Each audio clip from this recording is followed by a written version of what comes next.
I got a sample of the Pixi Vitamin C Caviar Balm, and this stuff is bomb. Okay, so this is what it looks like when it comes out. It's got kind of like a yellowish color to it. Smells nice. It's like an orange lemon kind of scent to it. And then you're just gonna take it and massage it into your skin. I use my fingertips. And what's wonderful about this, not only does it smell so good, but it's so hydrating, and it's a leave-on mask.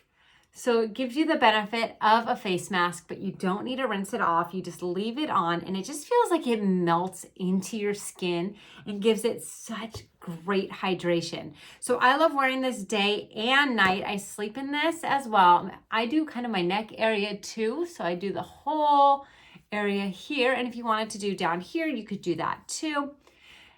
It's wonderful. One of my favorite face balms I've ever used, and I think you're gonna love it as well.